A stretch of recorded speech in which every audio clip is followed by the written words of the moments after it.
শাপলা চত্বর হত্যাকাণ্ডের ঘটনায় ট্রাইব্যুনালে শেখ হাসিনা সহ ৪১ আসামির বিরুদ্ধে আনুষ্ঠানিক অভিযোগ দাখিল করেছে প্রসিকিউশন। এই মুহূর্তে ট্রাইব্যুনালে আছেন সহকর্মী জাবেদ আক্তার, সরাসরি যুক্ত হচ্ছে তার সঙ্গে। জাবেদ, এই মুহূর্তে আপনার কাছে এই বিষয়ে কি তথ্য আছে একটু জানাবেন।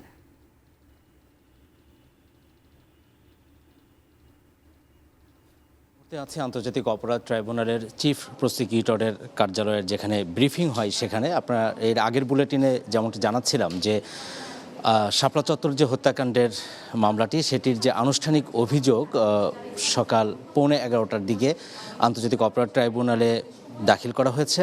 প্রসিকিউশনের পক্ষ থেকে এই অভিযোগটি, আনুষ্ঠানিক যে অভিযোগ সেটি দাখিল করা হয় এবং সেখানে সাবেক প্রধানমন্ত্রী, ক্ষমতাচ্যুত প্রধানমন্ত্রী শেখ হাসিনা সহ 41 জনকে আসামি করা হয়েছে এই মামলাতে। আপনাকে একটু ব্যাকগ্রাউন্ড মনে করিয়ে দিতে চাই। সেটি হচ্ছে 2013 সালের 5ই মে রাজধানীর মতিঝিলের শাপলা চত্বরে যে হেফাজতে ইসলামের মহাসমাবেশ ছিল, সেই সমাবেশকে কেন্দ্র করে ওই দিন রাতে এবং পরদিন অর্থাৎ 5 এবং 6 মে এই 2 দিন ঢাকা, চট্টগ্রাম, নারায়ণগঞ্জ এবং কুমিল্লায় বিভিন্ন জেলাতে তাণ্ডব চালানো হয় এবং যারা সমাবেশে অংশগ্রহণ করেছিল তাদেরকে সেখান থেকে সরিয়ে দেওয়া হয়।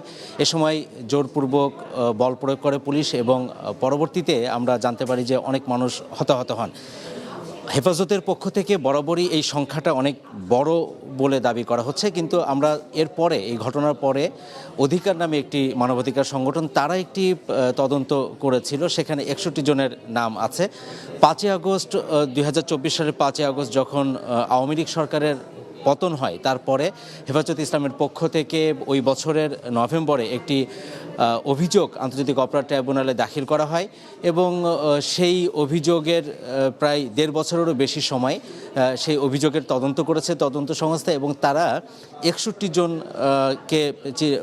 জন যে মারা গেছে সেই তালিকাটি পেয়েছে। তবে তারা 58 জনের পরিচয় নিশ্চিত হতে পেরেছে। এর মধ্যে ঢাকাতে 32 জন, চট্টগ্রামে, নারায়ণগঞ্জে 20 জন, চট্টগ্রামে 5 জন এবং কুমিল্লায় 1 জন। এই মোট 58 জনের যে পরিচয় সেটি তারা শনাক্ত করতে পেরেছে এবং এ বিষয়ে সর্বশেষ গত 7ই জুন আনুষ্ঠানিক অভিযোগ দাখিলের জন্য দিন নির্ধারণ ছিল, কিন্তু সেই সময় আরও কতগুলো বিষয় নতুন করে যুক্ত হওয়াতে প্রসিকিউশনের পক্ষ থেকে 2 মাস সময় আবেদন করা হয়েছিল। সেই প্রেক্ষিতে আগামী 10ই আগস্ট এই আনুষ্ঠানিক অভিযোগ ট্রাইব্যুনালে দাখিলের জন্য নির্ধারিত তারিখ রয়েছে। তবে তার আগেই আজ 27শে জুলাই এই আনুষ্ঠানিক অভিযোগটি দাখিল করা হলো এবং সেখানে সাবেক প্রধানমন্ত্রী শেখ হাসিনা ছাড়াও ওই সময় যারা পুলিশে, র্যাবে যারা দায়িত্বে ছিলেন, এর বাইরেও কয়েকজন মন্ত্রী, তারাও এই মামলাতে আসামি হয়েছেন। যেমন আমরা বলতে পারি যে সাবেক শিক্ষামন্ত্রী ডাক্তার দীপু মনি, তিনি যেমন আছেন, একই সাথে হাসানুল হক ইনু, শামসুল হক টুকু যিনি স্বরাষ্ট্র প্রতিমন্ত্রী ছিলেন,